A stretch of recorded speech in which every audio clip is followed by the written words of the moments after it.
السلام علیکم ورحمۃ اللہ وبرکاتہ۔ ان سے بچنے کی ایک تدریب ہے، مشق ہے، کس طرح کہ کھانا ہمیشہ انسان کے لیے حلال ہے، اس کی زندگی کی بنیاد اس کے اوپر ہے۔ وما ارسلنا قبلک من المرسلین الا انہم لیأکلون الطعام، جتنے رسول ہم نے بھیجے سب کے سب کھانا کھایا کرتے تھے۔ کوئی یہ سمجھتے ہیں بعض لوگ اور فلاں پیر صاحب تو جی کھاتے کچھ نہیں۔ بھائی تمہارا پیر نہیں کھاتا ہوگا، ہمارا پیر محمد الرسول اللہ صلی اللہ علیہ وسلم تو کھاتے تھے بھائی، اچھے سے اچھا بھی کھاتے تھے، اگر کوئی سادہ مل جاتا تو وہ بھی کھا لیتے تھے۔ تکلف کوئی نہیں تھا کہ جان بوجھ کر اچھا سالن آیا تو اس میں پانی ڈال کر اس کو بے مزہ کر لینا ہے، مزے سے بھی کھاتے تھے، اور اگر کوئی سادہ چیز مل جاتی تھی وہ بھی کھاتے تھے۔ تو کھانا جس پر زندگی کا مدار ہے، پینا جس پر زندگی کی بنیاد ہے، میاں بیوی کا تعلق جس سے یہ دنیا ساری کی ساری آباد ہے، اور ایک نسل اٹھ جاتی ہے تو دوسری نسل اس کی جگہ تیار ہو چکی ہوتی ہے۔ تینوں چیزیں فجر سے لے کر مغرب تک حرام کر دی اللہ تبارک و تعالی، حرام کر دی۔ اگر جان بوجھ کر کھا لیا روزہ ختم، پی لیا روزہ ختم، جان بوجھ کر بیوی سے صحبت جمع کر لیا روزہ ختم۔ بعض لوگ کہتے ہیں جی بیوی سے جمع سے ہی ختم ہوتا ہے نا، اگر ویسے کوئی کسی لڑکی کو دیکھے اور چھیڑ چھاڑ کرے اور انزال ہو جائے تو پھر بھی بھائی روزہ نہیں رہتا، انزال ہو جائے روزہ نہیں رہتا۔ دلیل اس کی کیا ہے؟ دلیل اس کی یہ ہے کہ رسول اللہ صلی اللہ علیہ وسلم نے فرمایا کہ ابن آدم کا ہر عمل بڑھایا جاتا ہے، نیکی 10 سے لے کر 700 گنا تک ہے، اللہ جس کا چاہتا ہے اور بڑھا دیتا ہے۔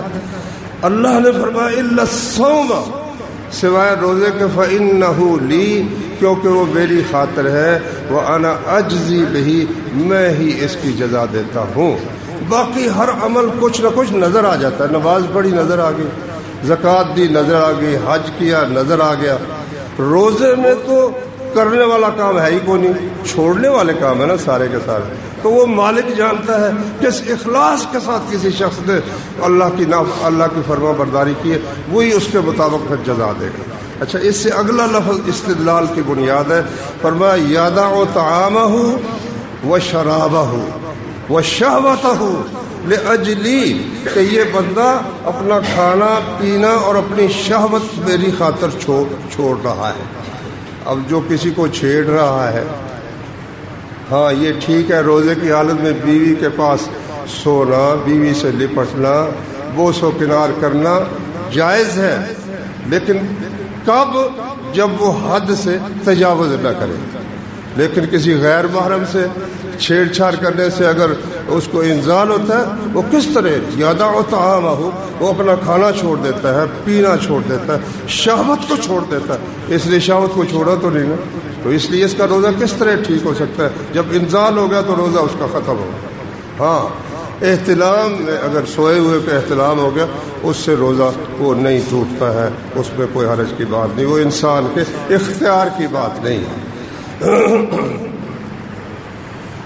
تو میں یہ عرض کر رہا تھا کہ یہ تینوں چیزیں جن پر زندگی کا دار و مدار ہے، اللہ کے حکم سے ہم نے فجر سے لے کر مغرب تک جب ترک کر دی، تو وہ چیزیں جو ہمیشہ زندگی بھر کے لیے حرام ہے، کسی دوسرے کا حق کھانا حرام ہے، سود کھانا حرام ہے، اسی طرح سے جو چیزیں اللہ تعالیٰ نے حرام فرمائی ہے وہ ہمیشہ کے لیے حرام ہے۔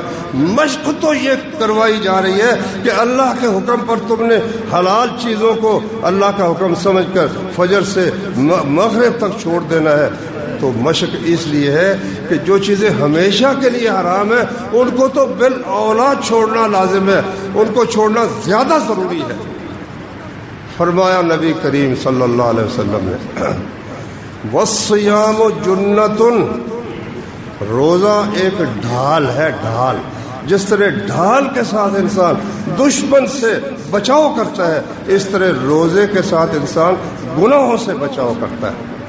اور فرمایا نبی کریم صلی اللہ علیہ وسلم نے من لم یدع قول الزور والعمل به فلیس للہ حاجۃ ان یدع طعامہ وشرابہ، جو شخص جھوٹ بولنا نہیں چھوڑتا، غلط کام پر عمل نہیں چھوڑتا، اللہ کو کوئی ضرورت نہیں کہ کھانا پینا چھوڑ دے، اللہ کو کوئی ضرورت نہیں۔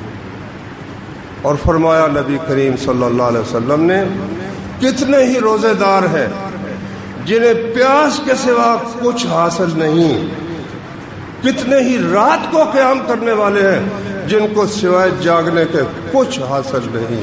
رسول اللہ صلی اللہ علیہ وسلم نے فرمایا اگر ہم فجر سے لے کر نیت کریں روزے کی، اس میں یہ شامل ہے کہ کھانا نہیں، پینا نہیں، بیوی سے اجتناب کرنا ہے، اس کے ساتھ اگر یہ بھی ہو کہ آج اللہ کی توفیق سے مغرب تک یاد ہوتے ہوئے میں نے اللہ کی کوئی نافرمانی نہیں کی، لو یہ ہے روزہ۔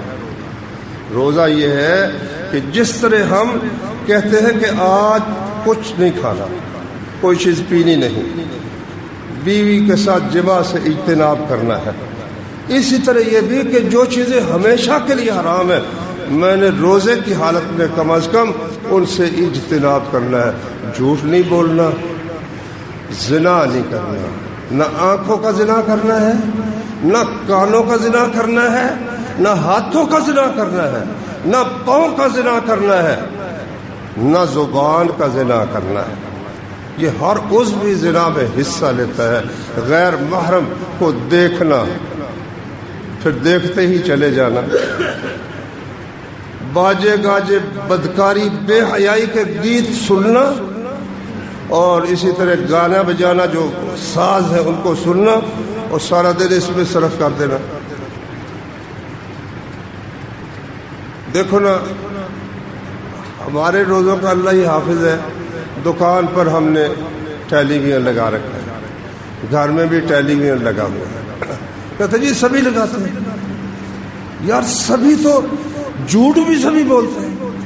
کوئی ہوگا بندہ جس نے اللہ سے یہ طے کر رکھا ہے پروردگارا میں تیرا عاجز بندہ، میری انشاءاللہ کوشش یہ ہے کہ زندگی بھر جھوٹ نہیں بولوں گا۔ ہے اللہ کے کئی بندے، اللہ ان کو اور مزید اس بات کو نبھانے کی توفیق عطا فرمائے، ورنہ تو جھوٹ وہ تو بہت جلدی شروع ہو گیا تھا۔ رسول اللہ صلی اللہ علیہ وسلم نے فرمایا خیر الناس قرنی، سب سے بہتر میرا زمانہ ہے، پھر جو ان سے ملیں گے، پھر جو ان سے ملیں گے، ثم یفشو الکذب، پھر جھوٹ عام ہو جائے، جھوٹ عام ہو جائے۔ دیکھو مجھے حیرت ہوتی ہے، چھوٹی سے چھوٹی عدالت سے لے کر سپریم کورٹ تک جو درخواست دیتا ہے نا، وہ ساتھ قسم اٹھاتا ہے، حلفی بیان ہوتا ہے، اللہ کی قسم فلاں شخص نے مجھ سے یہ زیادتی کی ہے یا میرا یہ حق ہے۔ اچھا، جس پر وہ درخواست دیتا ہے وہ بھی آگے سے جواب میں حلف اٹھا کے کہتا ہے کہ اللہ کی قسم، کیونکہ وہ عدالتوں میں اب تقریباً ہر ایک سے وہ حلف لیتے ہیں۔ اچھا، یقیناً ان دونوں میں سے ایک تو جھوٹا ہے نا، یہ تو نہیں کہ یہ بھی سچا اور وہ بھی سچا، لیکن مسلمانوں کی عدالتیں اس پر چل رہی ہے کہ مدعی بھی یا جھوٹ بول رہا ہے یا مدعا علیہ جھوٹ بول رہا ہے، اور قانون ایسے بنا دیے ہیں کہ اگر کوئی سچا شخص بھی ہے جب تک جھوٹ نہیں بولے عدالتوں میں اس کے مطابق فیصلہ آنا بہت مشکل ہے۔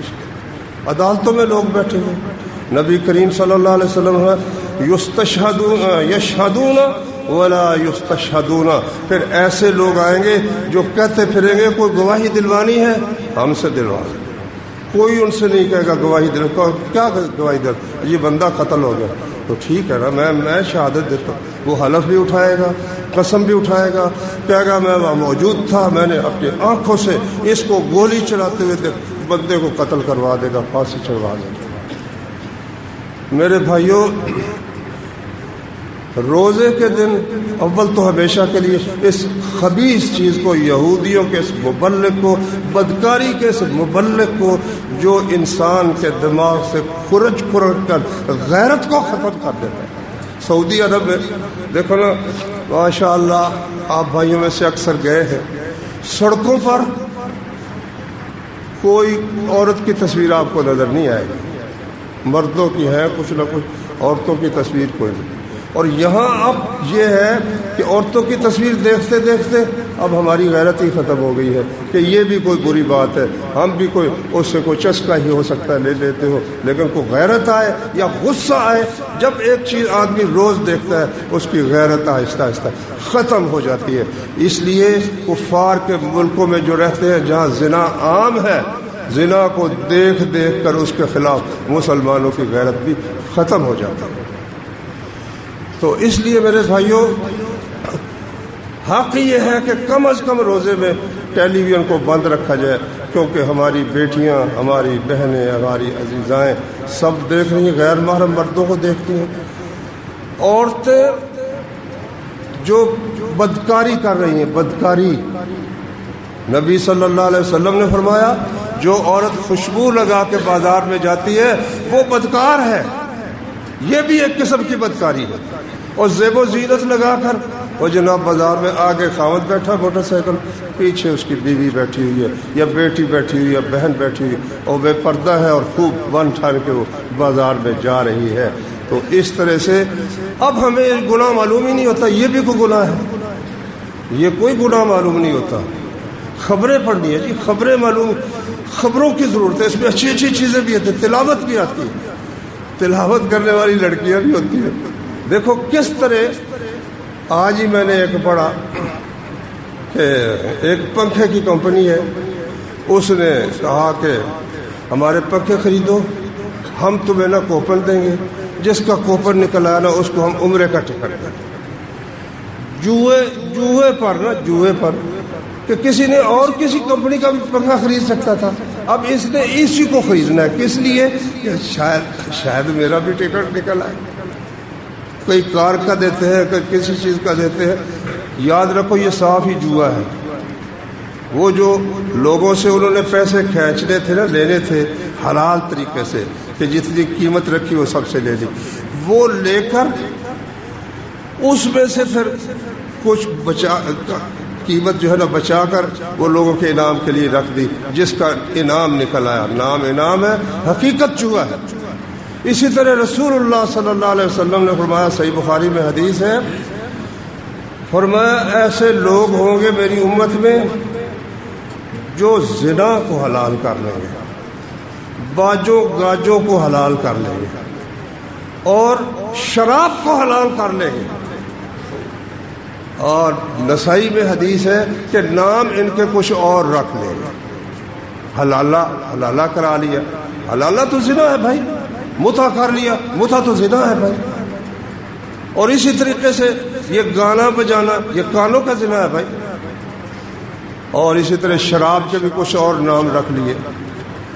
تو بھائیو یہ جو سلطنتیں، اسلامی سلطنتیں برباد ہوئی ہیں، بڑی بڑی سلطنتیں، خلافتیں برباد ہوئی ہیں، اس کا بہت بڑا سبب یہ تھا کہ کچھ علماء نے شراب کی کچھ قسموں کو جائز کر دیا۔ وہ خلیفہ بھی پیتا ہے اور خلیفہ کے علماء بھی پیتے ہیں اور عوام بھی پیتے ہیں۔ اب نبی صلی اللہ علیہ وسلم کے سامنے جب دودھ پیش کیا گیا اور شراب پیش کی گئی تو آپ نے دودھ کو چنا، تو جبریل علیہ السلام نے فرمایا کہ تمہیں فطرت کی رہنمائی حاصل ہوئی ہے، صحیح راستے پر آپ چلے، اگر آپ شراب پیتے آپ کی امت گمراہ ہو جاتی۔ تو جو خلیفہ شراب پیے گا، جو سربراہ مملکت شراب پیے گا، اس کی امت سیدھے راستے پر کیسے رہ سکتی ہے؟ اذا کان رب البیت بالطبل ضاربا فلا تلم الاولاد فیہ علی الرقص۔ شاعر کہتا ہے جب گھر کا مالک جو بڑا ہے وہ ڈھول بجانا شروع کر دے تو بچے اگر ناچنے لگ جائیں تو بچوں کو کچھ نہ کہو، ان بیچاروں کا کیا قصور ہے؟ جب گھر کا مالک ڈھول بجا رہا ہے تو بچے ناچنے لگ جائیں گے تو اس میں ان کا کیا قصور ہے؟ تو میرے بھائیوں، یہ کم از کم روزے میں اپنی نگاہ پاک رکھنے کے لیے، اپنے کان پاک رکھنے کے لیے، غیر محرم عورتوں کو دیکھنے سے بچاؤ کے لیے، بدکاری کی بات سننے سے پرہیز کے لیے، اس کو ماہ رمضان کے اندر کم از کم بند کر دو، پھر دیکھنا اللہ ہو سکتا ہے توفیق دے، آئندہ کے لیے بھی ہمیشہ یہ خبیث چیز ہمارے گھروں سے نکل جائے۔ تو اس لیے اللہ تعالیٰ نے فرمایا کہ لعلکم تتقون، تاکہ تم بچ جاؤ، بچنے کے لیے۔ اب ایک شخص ہے وہ جھوٹ بولنے لگا ہے، ہمارا حال تو قسم تک پہنچ گیا نا، جھوٹ پر قسم بھی کھاتے، جھوٹ پر پہنچ گیا، جھوٹ بولنے کی ضرورت پڑ گئی، ساتھ ہی یاد آ گئی یار میرا تو روزہ ہے، روزہ تو نہیں رہے گا، روزہ تو کس طرح رہے گا؟ ہاں یہ ویسے اہل علم کہتے ہیں کہ بھائی دنیاوی لحاظ سے روزہ تب ٹوٹتا ہے جب کوئی چیز جان بوجھ کر کھائے یا پیے یا بیوی سے جمع کرے، اور کوئی گناہ اگر کرے نا تو وہ روزہ دنیاوی لحاظ سے ہو جائے گا، اللہ کے ہاں وہ قبول نہ ہو، یہ الگ بات ہے۔ لیکن سوچنے کی بات تو یقیناً ہے نا کہ میں حلال کھانا نہیں کھاتا، جھوٹ بول رہا ہوں، بہنوں کا حق کھا رہا ہوں، ان کو میں نے ان کا حصہ نہیں دیا، کھا گیا ہوں، بھائی کا حق کھا گیا ہوں، رشوت کھا رہا ہوں، حرام کاروبار کر رہا ہوں، الحمدللہ تو ایسی الحمدللہ ایسی صورت میں اس روزے کا کیا بنے گا؟ اس لیے میرے بھائیوں ہمیں اپنے روزے کو پاک صاف کرنے کی پوری کوشش کرنی ہے انشاءاللہ، اور یہ سوچ کر صبح کی نیت کے ساتھ ہی جس طرح نہ کھانا ہے نہ پینا ہے نہ بیوی کے پاس جانا ہے، اسی طرح انشاءاللہ کوئی کام جس سے اللہ نے منع کیا ہے میں نے آج نہیں کرنا۔ اس طرح اگر روزہ نب جائے شام کو پھر اللہ کا شکر ادا کرو، کیونکہ رسول اللہ صلی اللہ علیہ وسلم نے فرمایا روزے دار کو دو خوشیاں نصیب ہوتی ہیں، دنیا کے کسی کافر کو وہ دونوں میں سے ایک خوشی بھی نصیب نہیں ہوتی، ایک جب وہ روزہ کھولتا ہے اور اس احساس کے ساتھ انشاءاللہ کہ آج میرا روزہ نب گیا، مجھے یاد نہیں کہ میں نے کوئی جھوٹ بولا ہو، میں نے آنکھوں کی خیانت کی ہو، میں نے کانوں کی خیانت کی ہو، میں نے کوئی دھوکہ کسی کو دیا ہو، کسی غیر کا حق کھایا ہو یا حرام کھایا ہو، الحمدللہ اللہ کا شکر ہے میرا روزہ صحیح سالم نب گیا ہے۔ ایک یہ خوشی ہے جو روزہ کھولتے وقت انسان کو حاصل ہوتی ہے۔ دوسری خوشی جب اللہ تعالیٰ سے ملاقات ہوگی، وہاں جس طرح اللہ تعالیٰ استقبال کرے گا، جو عزت عطا کرے گا، اس وقت جو خوشی حاصل ہوگی۔ فرمایا نبی کریم صلی اللہ علیہ وسلم نے جنت کے کئی دروازے ہیں، ان میں سے ایک دروازہ ہے باب الریان، سیراب کرنے والا، جس سے انسان سیراب ہو جائے، کوئی پیاس باقی نہ رہے، وہ روزے داروں کے لیے خاص ہے۔ فرضی تو رکھتے ہر مسلمان پر فرض ہے، مطلب جو نفلی روزے بھی کثرت سے جو اس کے متخصص ہے، اسپیشلسٹ ہے، روزے بہت رکھتے ہیں، اللہ تعالیٰ نے ان کے لیے وہ دروازہ رکھا ہے، اور ان کے منہ کی خوشبو، منہ کی بو بلکہ بدبو ایک طرح کی اللہ تعالیٰ کو کستوری کی خوشبو سے زیادہ محبوب ہے اور پاکیزہ ہے۔ کیوں کہ اس کے کہنے پر یہ بندہ بھوکا ہے، اس کے کہنے پر آنکھوں کی حفاظت کر رہا ہے، زبان کی حفاظت کر رہا ہے، اپنے جسم کے ہر حصے کی اللہ کی نافرمانی سے بچانے کی کوشش کر رہا ہے، اللہ تعالیٰ کیوں خوش نہیں ہوگا؟ تو اس لیے میرے بھائیوں ہم نے اللہ کی توفیق سے اس ماہ رمضان کو مشق کا بنانا ہے ایک ذریعہ۔ ایک مہینہ اگر ہم نے یہ کر لیا، اگلے 11 مہینے اللہ کے فضل سے چلتے ہی چلے جائیں گے۔ یہ مشق ہمارے کام آئے گی، تقویٰ کی یہ مشق، گناہوں سے بچنے کی یہ مشق 11 مہینے انشاءاللہ ہمیں فائدہ دے گی۔ اگلا رمضان پھر آ جائے گا، جو کمی بیشی ہے اللہ اس کے ذریعے معاف کر دے گا۔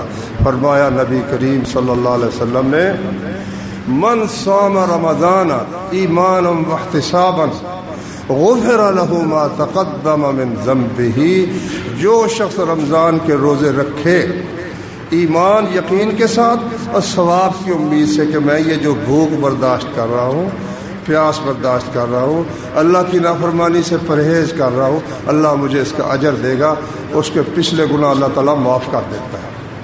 بہت بڑا عمل ہے، بہت بڑا عمل ہے۔ اللہ نے ایسے نہیں کہہ دیا کہ روزہ تو میرے لیے ہے، میں ہی اس کی جزا دوں گا، کسی دوسرے کو اس کا اندازہ ہی نہیں کہ اس نے کیا عمل کیا ہے۔ اس عمل کا اندازہ اللہ تعالیٰ کو ہے، اندازہ نہیں، اللہ کو علم ہے اس کا۔ وہی اس کا بدلہ دے سکتا ہے۔ آگے اللہ نے فرمایا ایام معدودات، دن ہے گنتی کے۔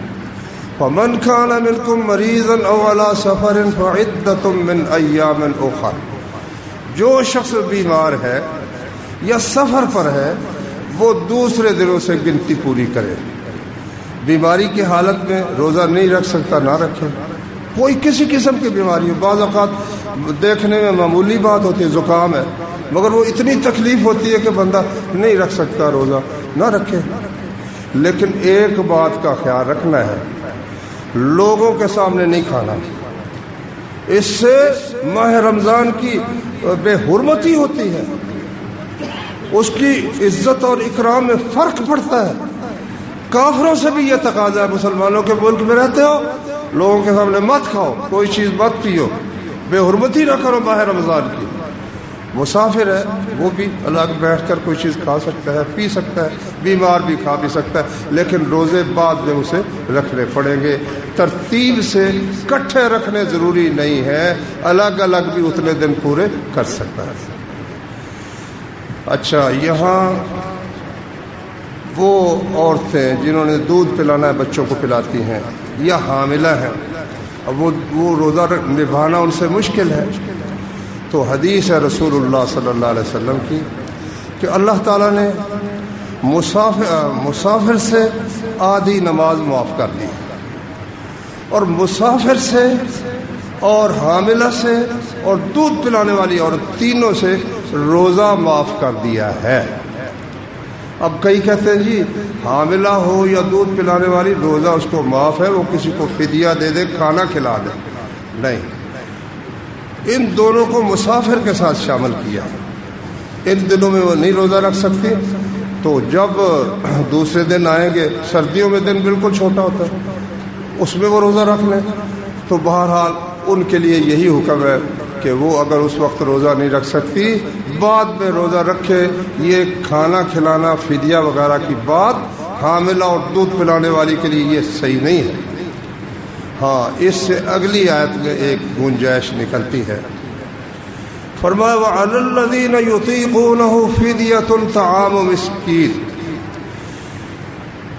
اس میں دو چیزیں شامل ہیں، ایک تو یہ صحیح بخاری میں ہے، سلمہ بن اکوع بیان کرتے ہیں کہ اسلام کے شروع میں لوگوں کو عادت نہیں تھی، تو اللہ نے فرمایا بھائی جو روزہ رکھنا چاہے رکھے، جو نہ رکھنا چاہے نہ رکھے، جو نہ رکھے وہ ایک مسکین کو کھانا کھلائے۔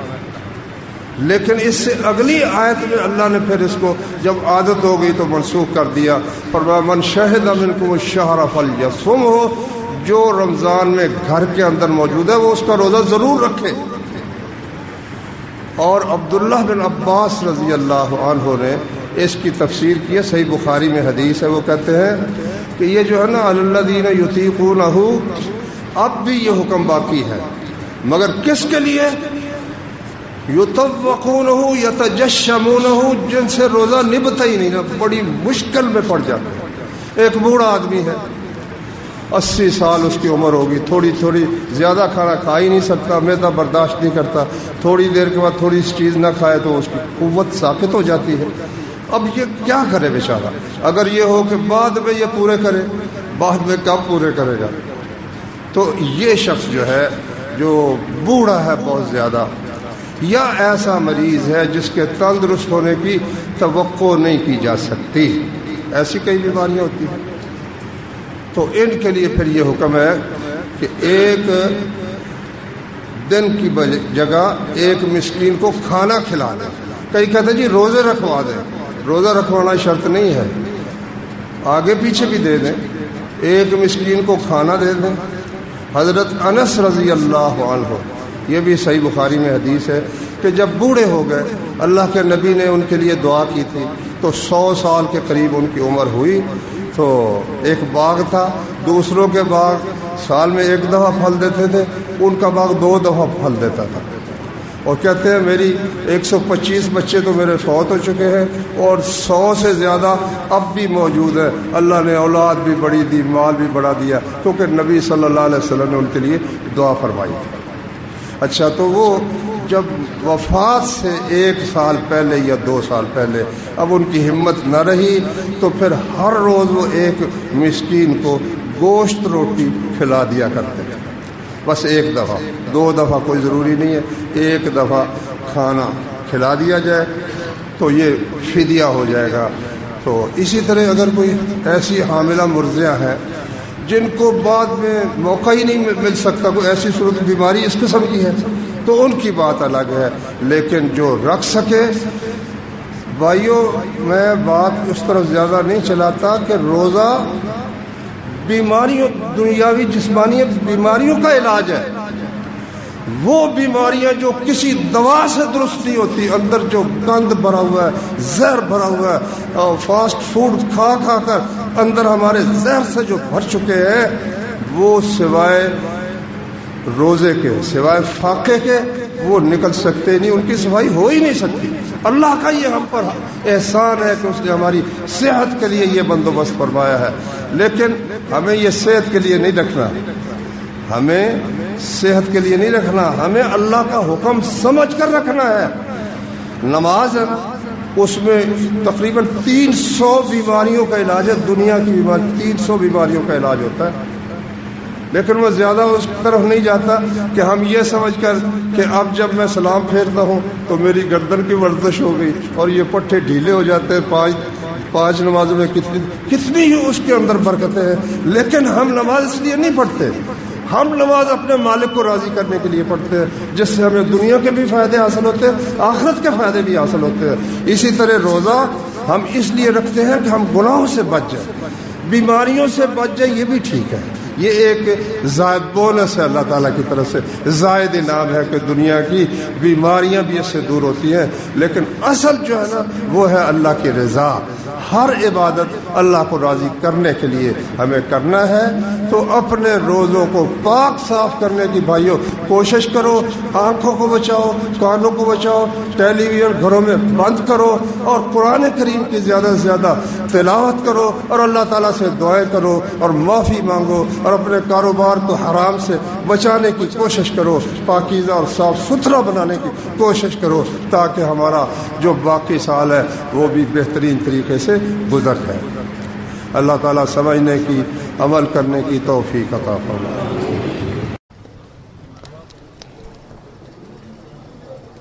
سبحانك اللهم وبحمدك أشهد أن لا إله إلا أنت أستغفرك وأتوب إليك.